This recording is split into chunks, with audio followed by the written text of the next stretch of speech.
The word fraud is sprinkled freely throughout the complaint to refer to everything from the supposed injection of ballots at the Runbeck facility to the hacking of voting equipment by unidentified non-government actors. But despite the complaint's cavalier use of the term, Ms. Lake states in her response brief that she is not actually alleging fraud. Ms. Lake has thus disclaimed one of the two bases for election contest relief. Ms. Lake's response brief, however, fails to recognize the real significance of this concession. Anyone reading her brief might think that she has found a loophole to the election contest standards that has apparently eluded courts for over a century. According to Ms. Lake, she need not plead fraud or meet its heightened pleading standard, but need only plead, quote, intentional conduct to set in motion the machinery of this court. But that is simply wrong. There is no end run around the legal standard for an election contest.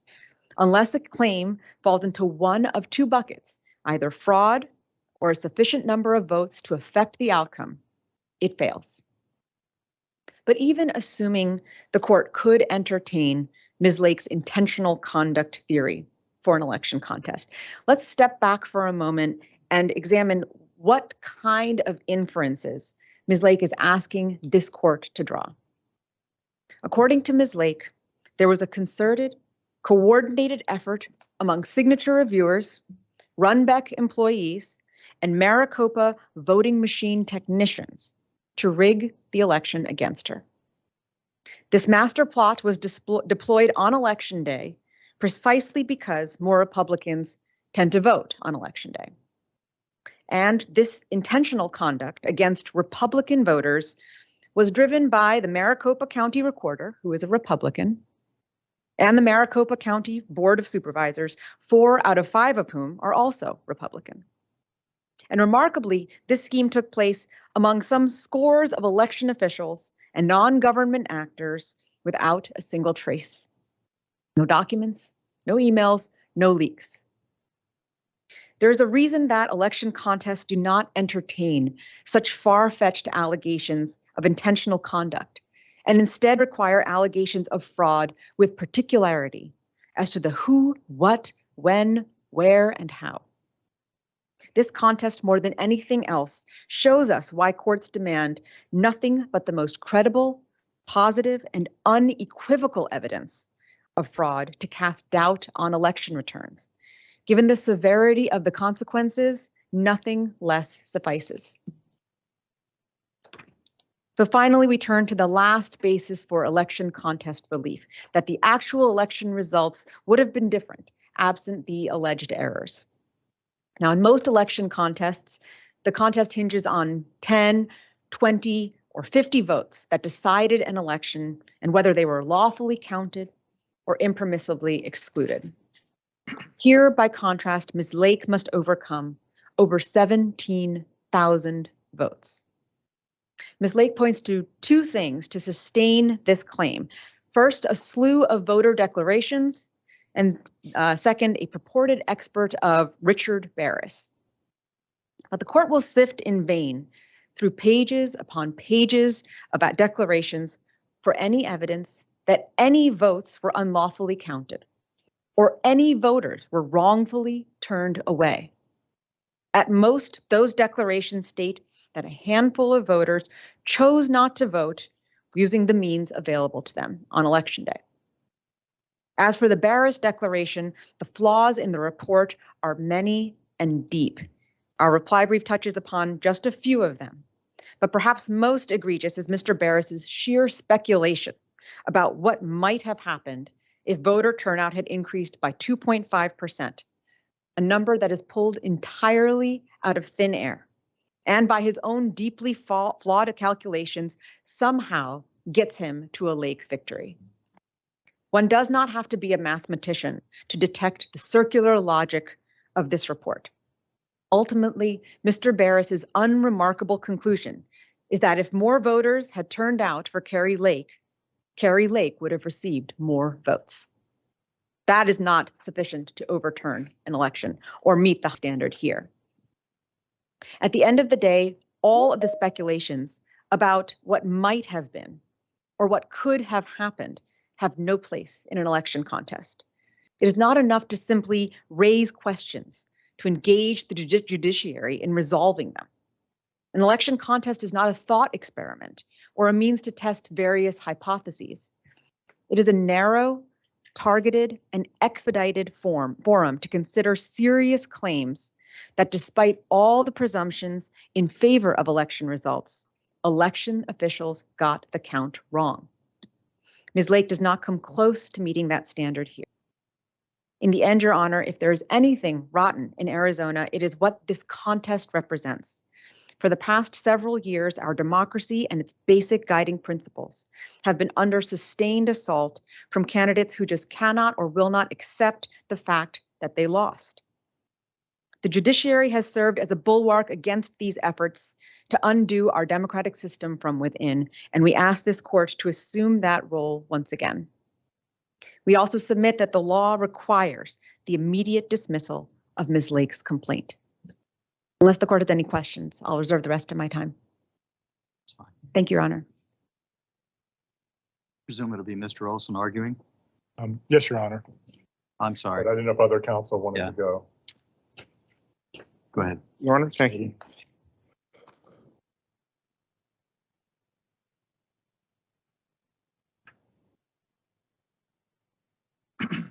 Thank you, Your Honor. Thomas Liddy for Maricopa County Board of Supervisors and the Maricopa County Recorder, Stephen Richer. Our papers are clear and they're thorough, and I don't want to waste this court's time going through the material that's presented in those papers. But I do want to point out a couple of things for the court. One is a claim by the plaintiffs that there are Republican voters out there somewhere that did not get a chance to vote the 26 days prior to November 8th and did not get to vote between 6 a.m. and 7 p.m. on November 8th. That issue has already been presented to the Superior Court of this county, Your Honor, in Republican National Committee versus Sellers, CV 2022-014827. On November 8th, Maricopa County Superior Court Judge Timothy Ryan found that there was no evidence that anyone who should have been able to vote at any one of the 223 vote centers was prevented from voting. And we would ask the court to take notice of that. In addition, I'd like to mention that now 6 weeks later, Plaintiff Lake has had an opportunity with her team of lawyers to go out and gather up affidavits, and nothing's changed. There are 120, 130 affidavits of voters. All but 2 of them say they voted, weren't happy about their experience. Lines might have been long. Their ballot might have been counted down at McTech, down at central count, the county central count, rather than at the vote center itself, which is a luxury that's not available to all Arizonans in every county. I also want to mention that there's not a single allegation of misconduct that's supported by a single fact. And that's an obligation for the contester to show. There's no misconduct at all, and no facts that support it. Your Honor, a challenge to the signature verification process in Maricopa County is properly brought before the election, not after the election, but the process of the election. That was known to a plaintiff, and she should have brought it. So latches should apply. If the court disagrees with Maricopa County on that point, the evidence brought to this courtroom about that issue is evidence from 2020, Your Honor. Signatures in 2020 on green ballot affidavits. And that, Your Honor, was also already adjudicated in Ward v. Jackson in 2021. And we would ask the court to take notice of that.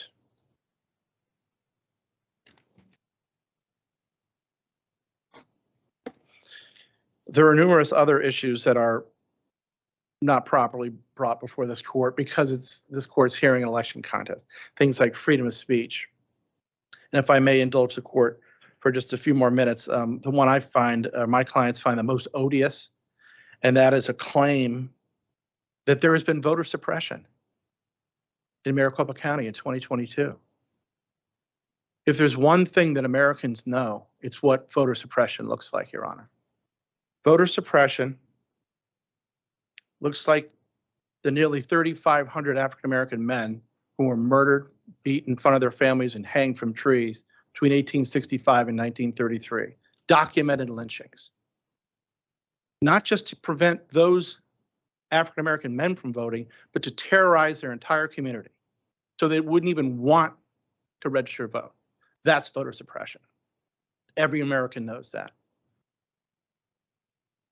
The Department of Justice in this country was started by Ulysses S. Grant for the primary purpose of ensuring that African Americans got their civil rights. Why? Because primarily voter suppression.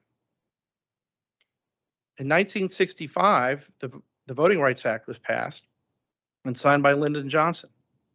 Every American should know that, and certainly every Republican. And the plaintiff aspires to be a leader of the Republican Party. The Republican Party was founded to free African Americans from bondage and eventually, during Reconstruction, to give them access to the ballots. And that's seen by the passage of the 15th Amendment. And from 1865 to 1965, voter suppression frustrated that goal. And in April of 1965, 111 out of 132 Republicans voted for that act. That act was extended in 1970 by Richard Nixon of the Party of Lincoln. Again, in 1975 by Gerald Ford, Party of Lincoln. Again, 1982 for a 25-year extension. Ronald Reagan, Party of Lincoln. And again in 2006, another 25-year extension. George W. Bush, Party of Lincoln. Why? Because voter suppression continued to exist in this country.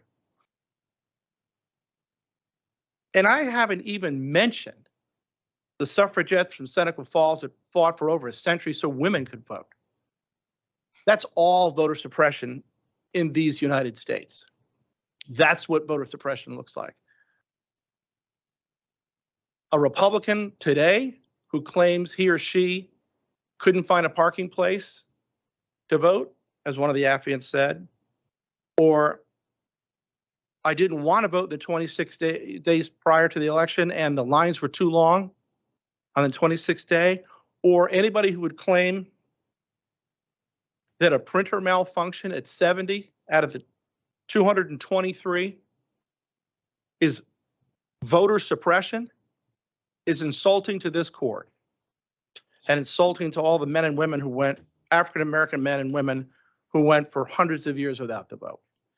And that is an odious argument, and it is frivolous, Your Honor. Thank you. Your Honor.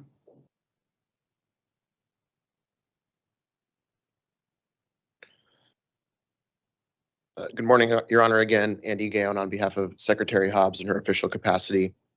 I will be very brief and want to focus the court back on one point that Ms. Khanna made, which is that plaintiff has now disclaimed any claim of fraud in this case. And she did so on pages 6 and 7 of her consolidated response to the motions to dismiss.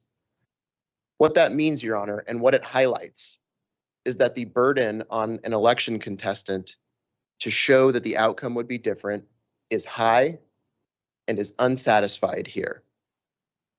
This doesn't just matter for this case, Your Honor. It's about the stability of our election system and the strong public policy espoused in the case law that relates to election contests that favors the finality of election results. To allow, as plaintiffs urge here, an election contestant to inspect ballots and proceed to trial on the mere declaration either that a result is simply uncertain in their view or that the number of affected voters is somehow unquantifiable would open the litigation floodgates. Every election could be contested and proceed to trial. And that simply should not and cannot be the rule, Your Honor, in terms of to uphold that strong public policy favoring the finality of election results. Thank you, Your Honor. Very well. Now we're at Mr. Olson.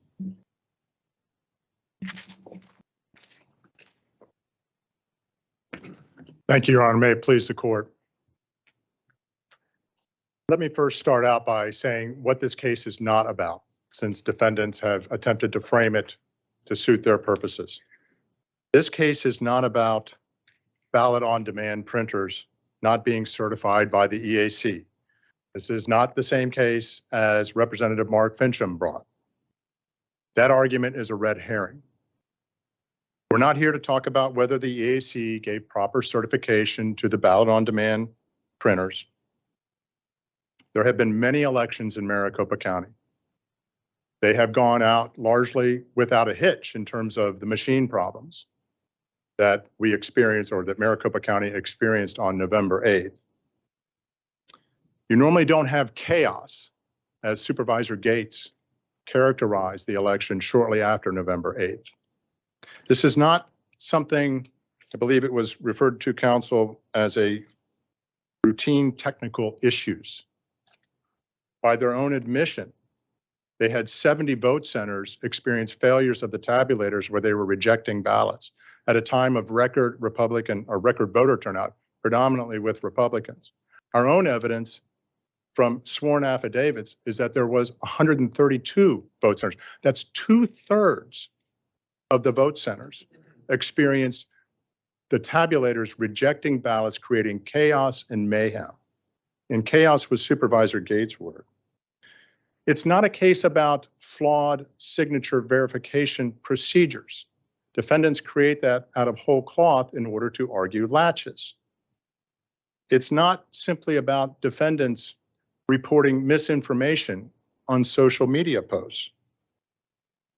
And it's not simply about breaking chain of custody rules without a corresponding unexplained appearance of election outcome altering votes. What this case is about is Maricopa County officials and the Secretary of State doing things like ignoring their own detailed procedures, such as testing the ballot on demand printed ballots before an election to determine whether or not those tabulators will function properly.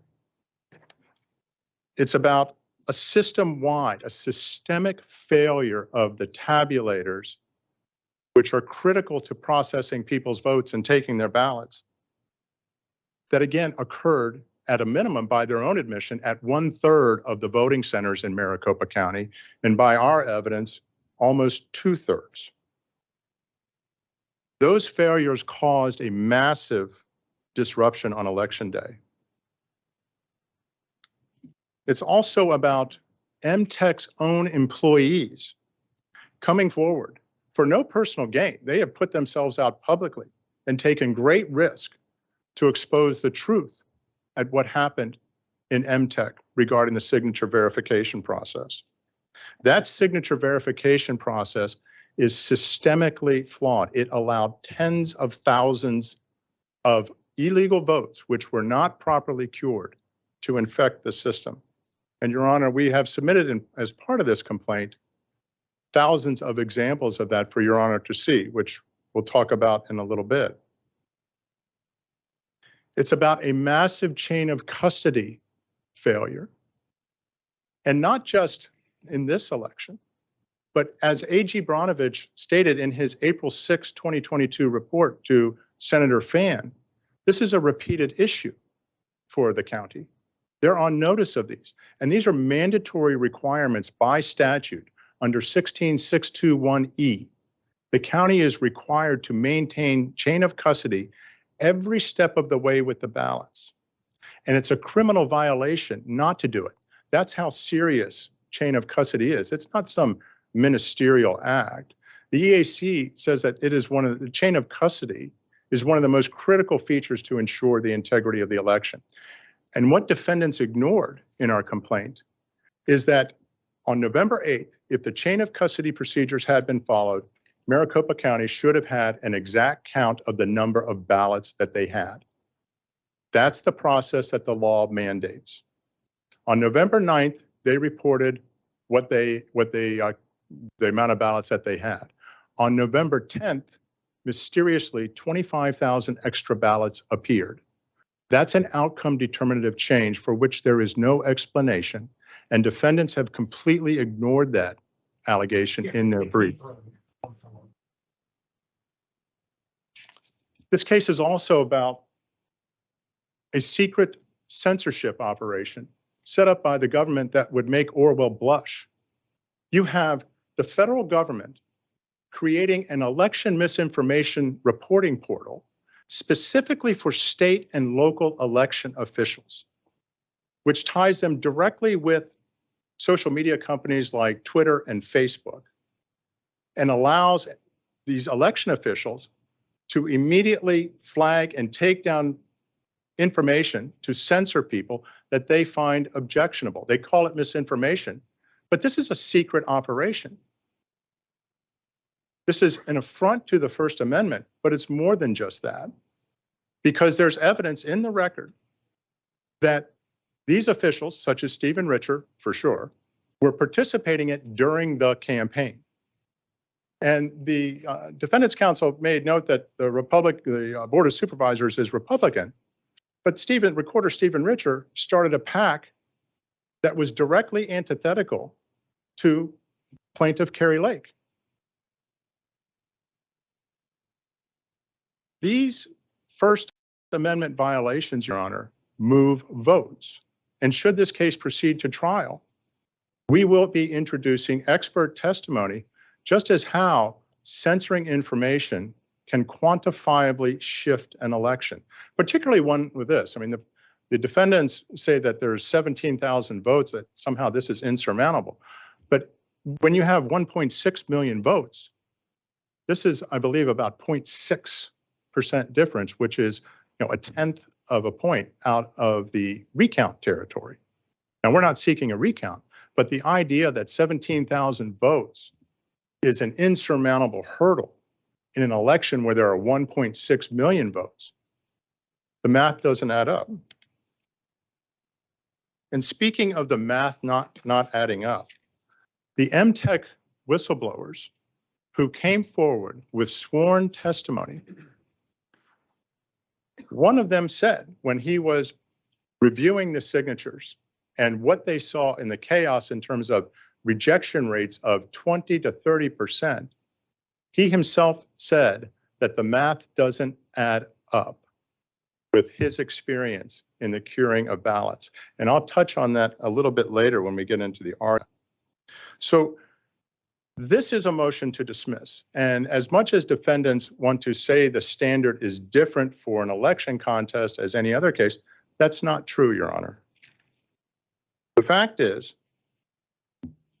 the Arizona Supreme Court has ruled that the motion to dismiss standard where the court is to accept all well-pled allegations is true, to draw all reasonable inferences from those allegations, and to not dismiss the case if there is any claim that the court sustained is still the standard.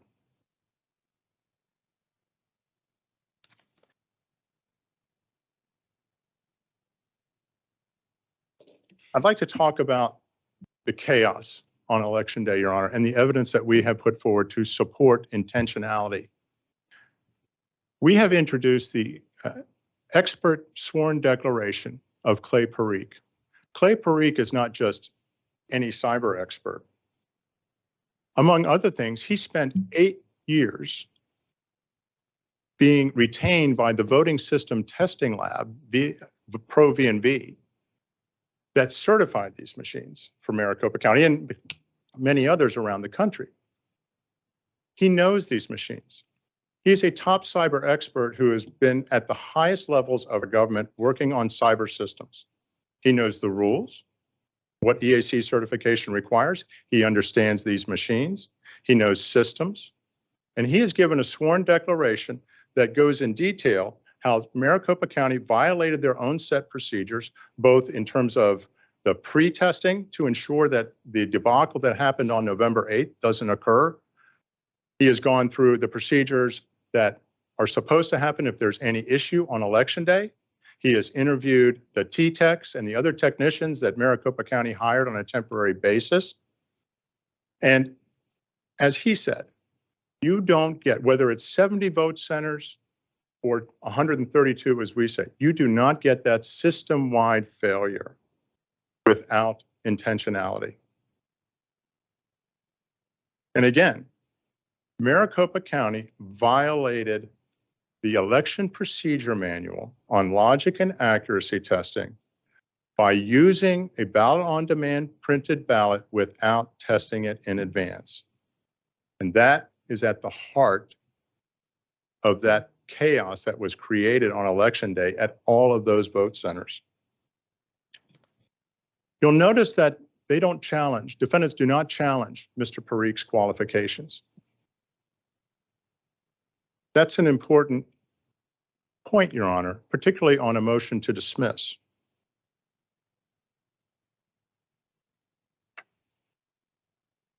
They do challenge Mr. Barris. He is a recognized pollster for the Epoch Times. We put forward a 10-page analysis that's based on voter history in Maricopa County and in Arizona, based on the primary turnout, and actually based on questions that he asked voters as part of the exit polling on election day. What did they experience in terms of the chaos on election day? He is a recognized expert. Survey data is appropriate in any type of an election contest or in other litigation. His findings of between 15,000 and 29,000 votes of disenfranchised voters is something that is based in science, and for purposes of a motion to dismiss, the court should accept that as true and draw all reasonable inferences from that. That is outcome determinative.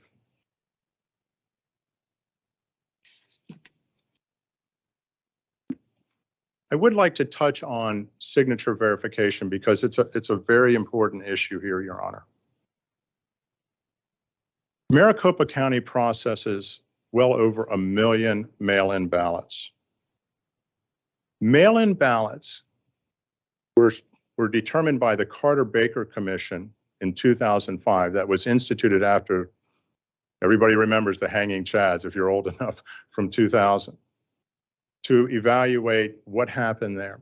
And the Carter-Baker Commission determined that mail-in mail-in voting was one of the most likely areas of voter fraud. And this is another reason why the EAC says chain of custody is so important. And A.G. Bronovich, in his April 6, 2022 letter, specifically stated that signature verification is currently one of the most important methods to ensure the integrity of this already problematic method of voting in terms of voter fraud. The defendants raised earlier that somehow the 2020 ballots that are the 2020 envelopes that were obtained and reviewed at the behest of the Senate were illegally obtained. And Your Honor, I just want to clear that up right now. Under 16168F, there was no improper obtaining of those or accessing those images of signatures. It's perfectly appropriate. 16168F says that for signature a voter's signature shall not be accessible or reproduced by any person other than for signature verification on petitions and candidate filings, for election purposes, and for news gathering purposes by a person engaged in newspaper, radio, television, reportorial work, and or connected with or employed by a newspaper, radio, or television station, or pursuant to a court order. This was done These signatures were obtained at the behest of the Senate, given to we the people, who then performed a signature review that found shocking allegations. And what's shocking about those allegations is not because we're litigating 2020. It's because what they found supports and corroborates the testimony of the 3 MTech signature verification whistleblowers. That's the issue. This isn't about procedure. This is about what those whistleblowers, employees of MTech, found and testified to under oath at great personal risk.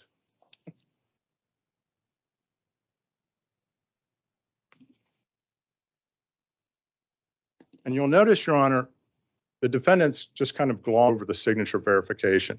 But this is such an important issue.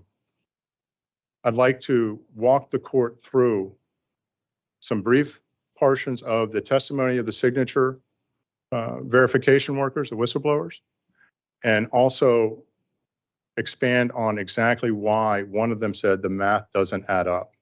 And again, this is an area where tens of thousands of illegal votes were brought into the system.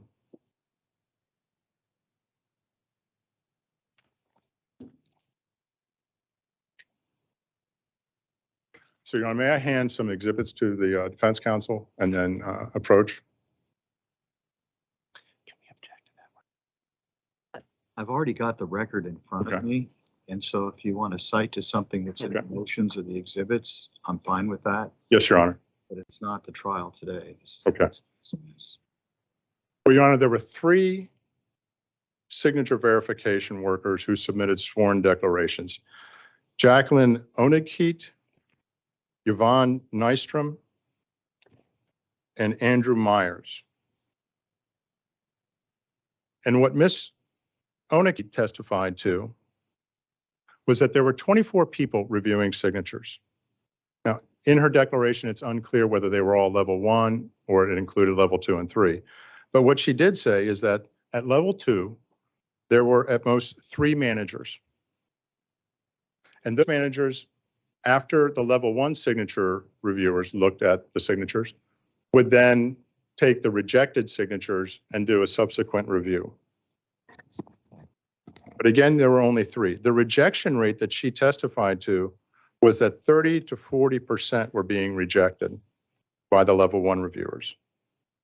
Yvonne Nystrom testified similarly. She testified at her location there were 2 managers at level 2. Again, rejection rates of 35 to 40%. Mr. Myers, where the bulk of his job was involving ballot curing. So when a rejected ballot comes back, it goes through a curing process to determine whether or not the voter is actually who they say they are. And if that curing process does not result in a confirmation that it is that voter, that ballot is illegal and should not be counted. This is what Mr. Myers testified to as part of the curing process. Talked about the room where they were in. He was always told that they were going to be in for hell because they were processing about 60,000 ballots a day. Again, there's 1.3 million ballots. They were rejecting about 12 to 15,000. This is every day. And it would go up to level 2, and he was told that your next day is going to be hell.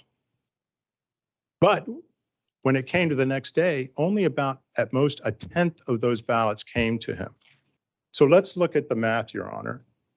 12 to 15,000 ballots a day are being sent up to level 2 because they've been rejected. 10% come back. That means about even taking the lower number of 12,800 or 12,000, 10,800 ballots were approved by the level 2 managers. You have at most 3 level 2 managers.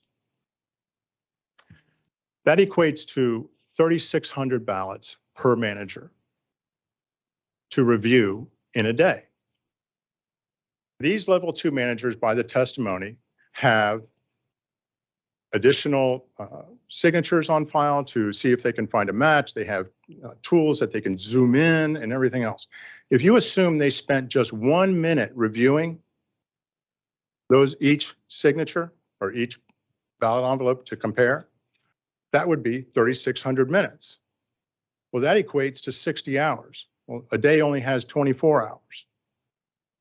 So what does that mean? Well, if it's 24 hours, that's about 25 seconds. And as Mr. Myers testified to, and these are his exact words, the math does not add up. Tens of thousands of ballots were being pushed into the system that should never have been counted. That is shown by the examples that we gave, Your Honor. And what is compelling, even more so about that testimony, where we put forward 5,384 or 387 ballots, I believe. Those were 2020 ballots with names that voted in 2022.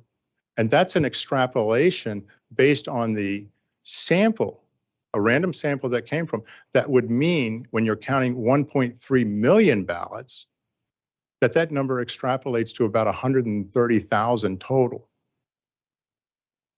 So again, these are outcome determinative numbers.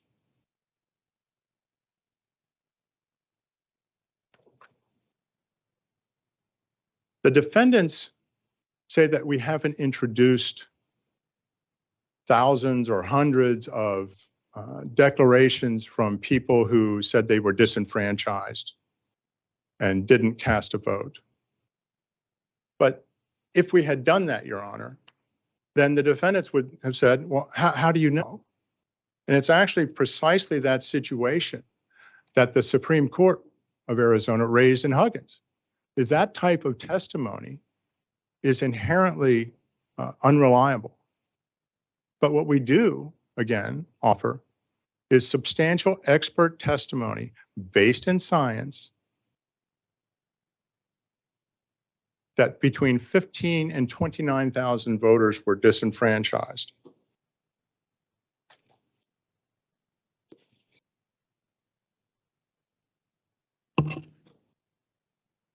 In terms of the chain of custody, we put forward sworn testimony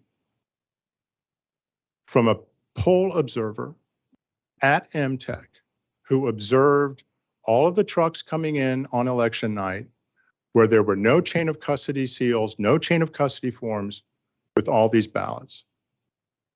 Her testimony is also corroborated by a whistleblower at Runbeck who testified that she overheard a call from MTech asking Runbeck what the count was.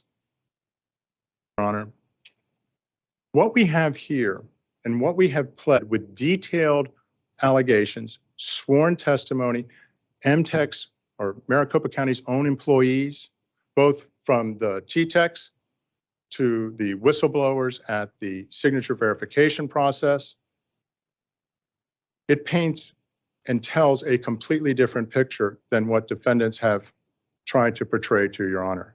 This, again, were not minor technical difficulties. We have screenshots that we presented to Your Honor of text messages between T-Techs where they're exclaiming, I'm having a 911 here.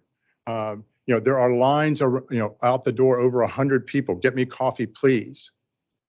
This was a systemic failure. So we are alleging systemic problems, a systemic failure for which there's been no explanation of.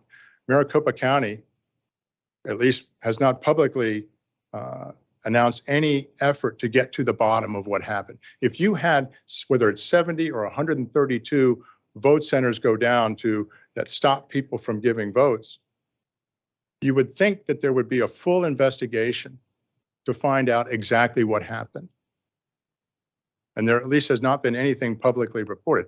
Matter of fact, you just heard Your Honor, what they say here today is no big deal. Hey, stuff happens in elections. That's never happened before. I challenge anybody to sit and find another event in time where tabulators at 70 or 132 vote centers, fully 1/3 or 2/3 of the vote centers ever went down like they did in this election. The same thing is true with the signature verification process. This is a systemic issue, Your Honor. These aren't a few people submitting bad signatures or somebody signing for their spouse. There are hundreds of thousands. Well, 200,000, so I want to say hundreds. So of signatures that clearly don't match. We gave one example. Your Honor can, pick randomly, if he so chooses, in the 5,000 that we submitted. You can be blind in one eye and half blind in the other and see that the signatures don't match. And it's not just a few. And that's the point, Your Honor. This is a systemic issue. In terms of the chain of custody, again, it's a systemic issue. These are not minor ministerial failings. Maricopa County has been put on notice time and time again that they're not following their procedures. And those procedures have criminal penalties for not complying with it, yet they still persist. And we have shown in this election again that there are 25,000 unexplained votes. These are systemic issues. These are not one-off issues. And this complaint is well pled, well sourced. It's under oath. It's detailed. And at the motion to dismiss stage, Your Honor should accept all those allegations as true, draw all reasonable inferences from them, and not dismiss this case. It should proceed to trial. The people should get to see. This is about restoring trust in our election system. Counsel brought up voter suppression and tried to equate that somehow this case is an affront because of what was done to African Americans in the 1800s and in the 20th century as well. But voter suppression is voter suppression. People are disenfranchised, and they were in this election. Their rights don't stop, no matter who it applies to. The kind of debacle that occurred on November 8th should never happen. There are processes in place to make sure it doesn't, and the defendants didn't follow those processes. That's the point, Your Honor. And Your Honor, may I reserve a few minutes of my time if there's any rebuttal that I would have? Doesn't work that way. Doesn't work that way, I know. You did that before you asked. That's why you asked it so hesitant. Well, I thought I might try, but thank you, Your Honor, for your time. Everybody, thank you, Mr. Rebuttal. Thank you, Your Honor. I just a few points in rebuttal, and I'll make it pretty short. Counsel spoke about mistakes about the election. He alleges that, or Ms. Lake alleges that Maricopa County failed to test systems in advance and that these led to systemic failures of tabulators. I think he said that several times. Now he says that this led to chaos and massive disruption. And that alone is enough to overturn the election or to bring this context. Now, let's talk about what happened on election day. This chaos and massive disruption, this very issue about long wait times and printer errors was brought to a state court on election day and said, is this enough to keep polls open an extra couple of hours? Has there been chaos and massive disruption such that the rights of voters need to require an extra couple of hours? And the court said no and didn't have any trouble saying no. Courts do allow for provisions when there is real chaos and massive disruption. We've seen it happen all over the country where there's a hurricane, where there's massive power outages that somehow prohibit people from actually accessing the polls. That is not what happened here. A court found on the day of that it didn't warrant any extraordinary measures. It would be a far leap for this court to now find 5 weeks later that disruption was so massive and so extraordinary that it should be overturned well after the fact. But even if this were all true, let's assume all of this were true, that this chaos, this massive disruption, and all these mistakes happened that counsel alleges, even then, that is not sufficient to plead an election contest. As the Arizona Supreme Court has made clear, honest mistakes even gross irregularities, absent a showing of fraud, or that they actually affected the outcome of the election are not sufficient to sustain a contest. On the issue of intentionality, a couple of points, Your Honor. At several points, I believe at one point, Counsel said that the Maricopa County Recorder, the various Republicans on the board, while they might identify as Republicans or affiliate with the Republican Party, their actions have been, quote, directly antithetical to plaintiff Kari Lake. And that's a quote from what counsel said today. But if you read the complaint is, I believe, alleges discrimination against Republicans. Counsel's shifting theory today is that, well, it's actually not about Republicans or even about Republican voters, but about Kari Lake. So somehow these officials were able to target their intentional discrimination to a single race on the ballot that include many candidates, many Republican candidates, and target only Kari Lake. This is not even coming close to alleging intentional discrimination, even if that were part of the standard, against any class of voters. Apparently, it is intentional discrimination against just one. On the issue of intentionality, I think it is very telling, Your Honor, that that counsel provided absolutely no response about the legal standard for a contest. No response about the requirement to actually allege fraud and to do so with particularity. No response about the fact that some of these other kind of softer allegations, speculative allegations, just do not meet the bar in an election contest. Instead, counsel pointed to the declaration of Mr. Parikh. And according to counsel, Mr. Parikh's, Mr. Parikh's conclusion was you do not get that kind of system-wide failure without intentionality. That is his conclusion at the end of the day. One point, Your Honor, counsel did suggest that we have not challenged Mr. Parikh's qualifications or expert testimony in this case. That is absolutely wrong. There's just not enough pages in motion to dismiss briefing to bring all the many challenges we have to the evidence, to the purported expertise of their experts, and certainly that was not our responsibility or our burden at the pleading stage. But in any event, let's even assume for the moment that Mr. Parikh's conclusions are true. That, quote, you don't get that kind of system-wide failure without intentionality. That kind of conclusion only raises more questions than it answers. By who? Whose intention are we talking about?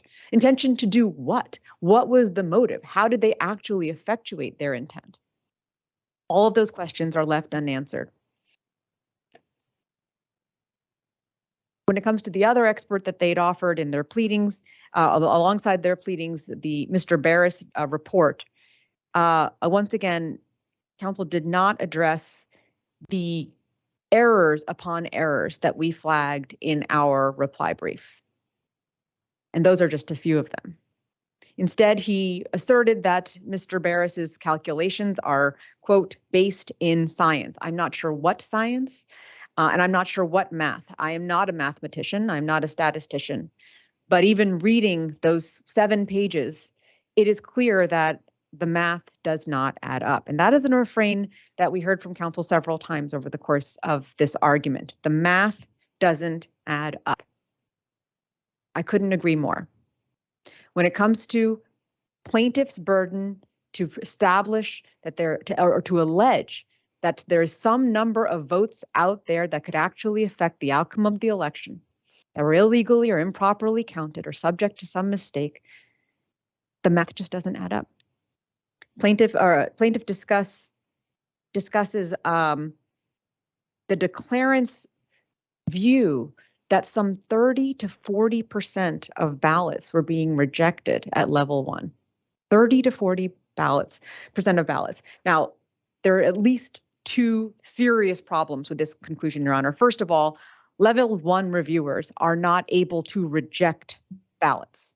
All they are able to do under the procedures that have been in place for years is flag possible, quote, exceptions for managerial review.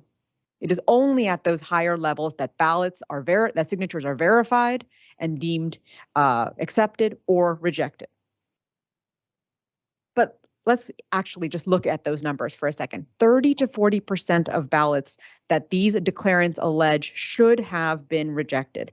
Nothing from the history of Maricopa elections, of Arizona elections, or nationwide elections has ballot rejection rates anywhere close to that extreme. Most of them fall well below a single percentage point. And yet here, plaintiff wants to offer this court testimony that over a quarter to nearly a half of Arizona mail-in ballots should have been rejected out of hand. If that were the standard, if that were the number, I think we would have heard about that long ago. I think every election would have yielded that kind of chaos if almost half of all signatures were rejected, forcing plaintiffs to scurry, forcing voters to scurry to verify their votes, or somehow suggesting some unprecedented level of fraud that has never been established. On the constitutional claims, Your Honor, I believe counsel either misunderstands our argument or misunderstands the law, or both. Yes, state courts generally have jurisdiction to consider constitutional claims, but no, they may not do so in the course of an election contest proceeding, which has a limited set of claims that can be determined in this highly expedited timeframe. Last point you'll make, Your Honor, is where counsel began was talking about chaos and mayhem. I think that was the words that he chose. Chaos and mayhem is how he described what happened on election day. But chaos and mayhem doesn't even begin to describe what plaintiff seeks to unleash upon this court in the course of a trial over the next 2 days, if this court were to allow it. Plaintiff has already identified some 18 witnesses that they expect to march into court to testify over the course of their 8 hours allotted to them, 18 witnesses to talk about their belief about the various problems on election day that warrant overturning the elections. These include purported experts that we've not even heard from here, including an expert who apparently is going to explain to us how election tweets and disinformation add up to a specific number of votes that should have become outcome determinative. The court should not indulge this kind of a show that plaintiffs want to put on. A courtroom is not a theater. It is not a public broadcast, and it is not a political platform. It is a court of laws and evidence and rules of procedure, and the court should not allow this case to proceed. Thank you, Your Honor.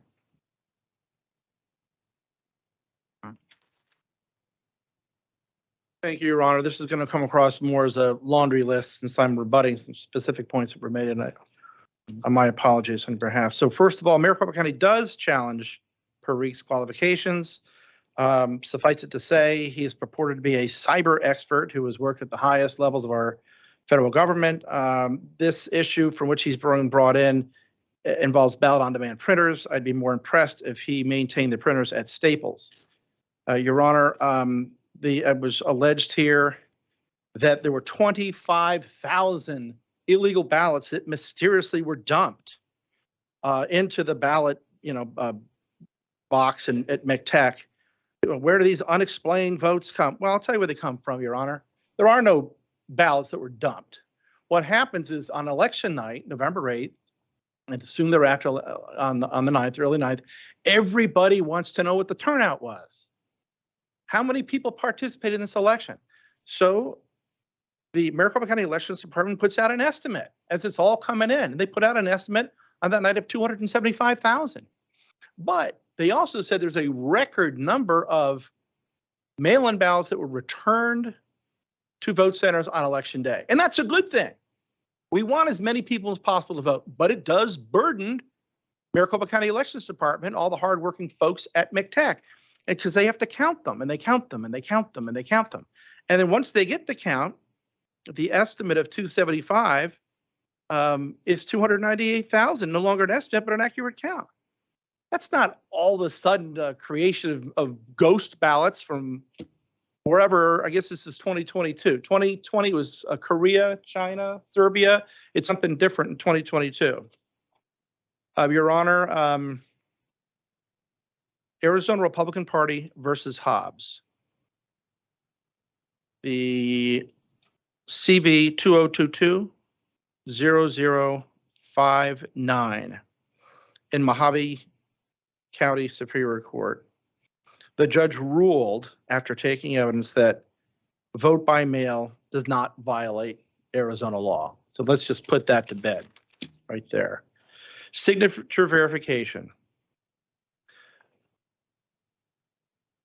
Plaintiff contends that there are some affiants who worked in the MCTEC in the signature verification area. I want to make this clear for the court if this would be helpful. There's a very robust process that Maricopa County has to comply with the Title 16 requirements to ensure that mail-in ballots and green affidavit envelopes for people who drop off their ballots in ballot boxes are verified and comply with Title 16. These affiants were level 1. They're employees that are trained to take a look at the signatures next to each other. And that would be the signature.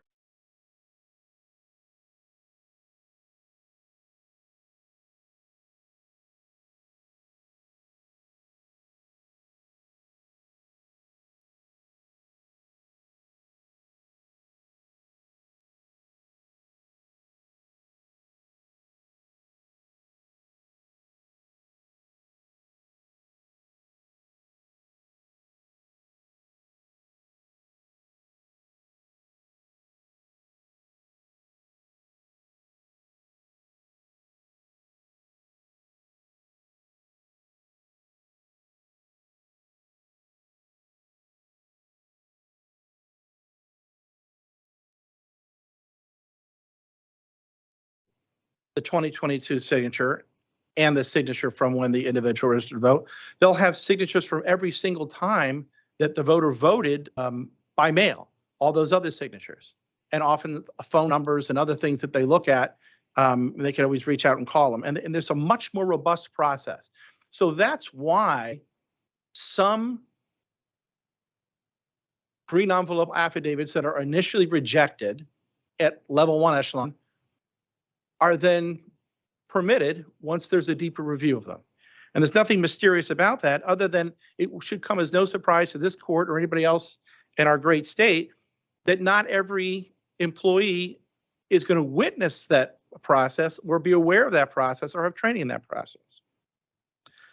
There was a challenge made to name any other election and where there were problems with precinct-based, what I refer to as tabletop tabulators. Remember, Your Honor, not every county has tabulators at the vote center.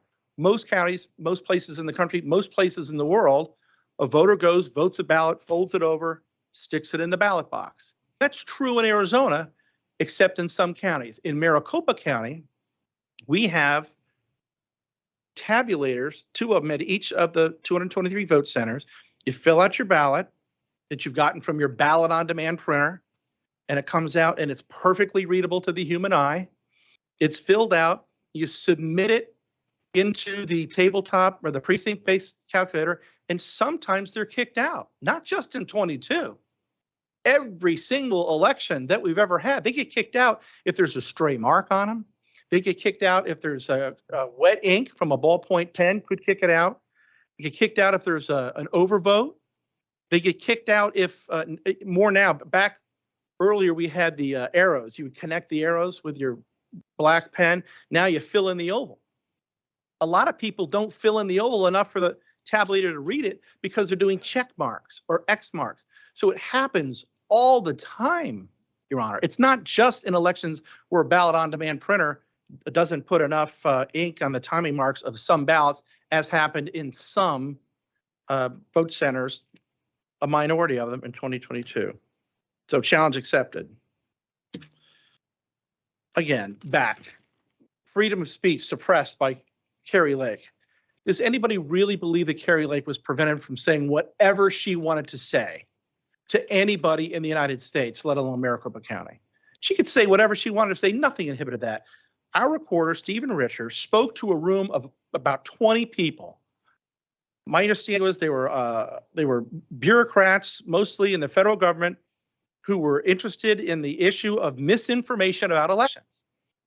obviously there's a lot of people in every state and every level of government that are concerned about what we're seeing in 2020 is a decreased confidence in the voting systems, primarily because of misinformation.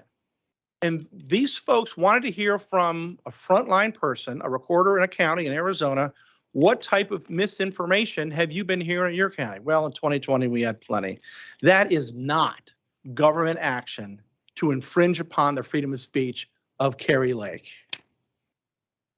And Your Honor, finally, I would say and it is in our papers, we have asked that for leave to file for sanctions. And I would just ask that while you are taking up all these issues, if you determine to please don't fail from addressing that so that we can file for sanctions. Thank you, Your Honor.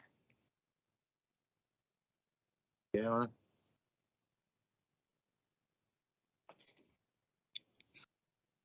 Just a couple points, Your Honor.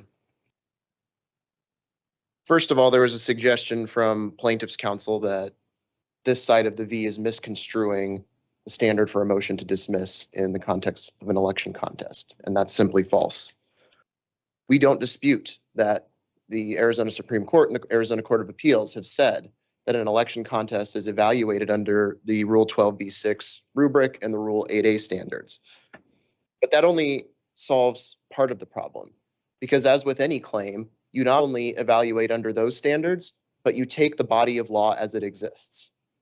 Putting those two together here, what that means is that not only can the court not make unreasonable inferences from the complaint itself, but it also has to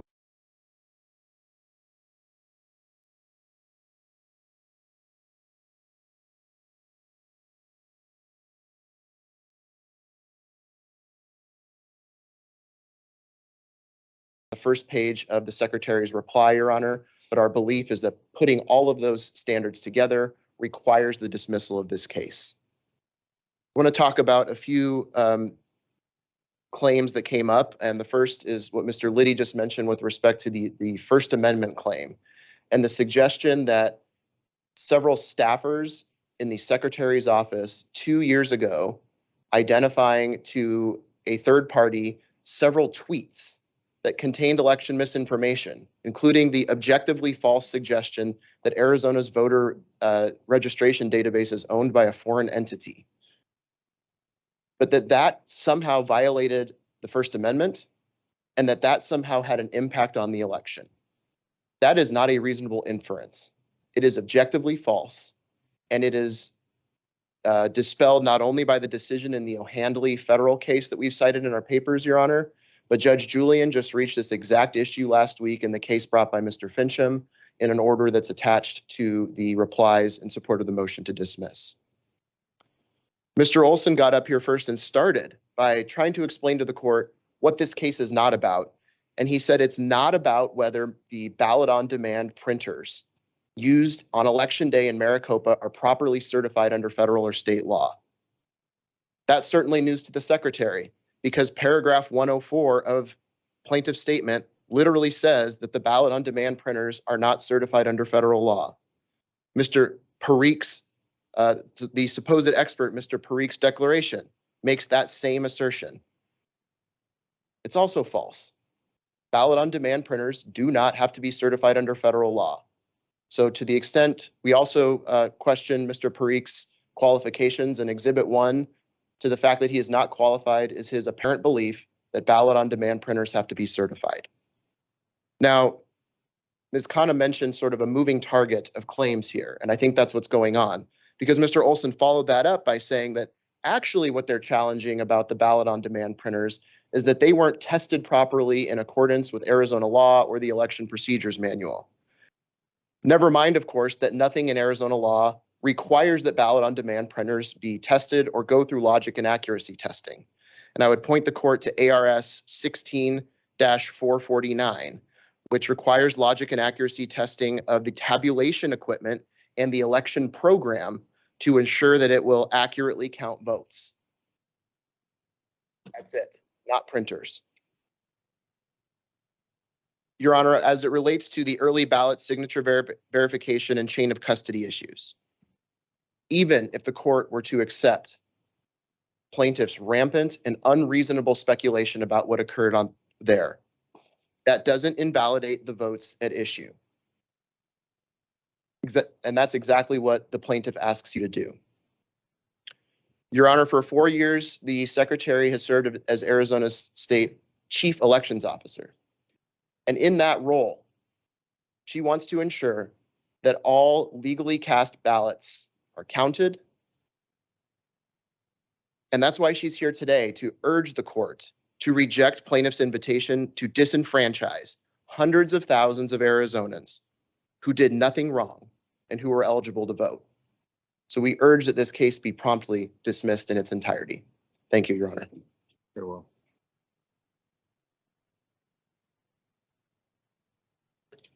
All right, I'll take the matter under advisement and render my ruling as quickly as possible. So I understand the time constraints.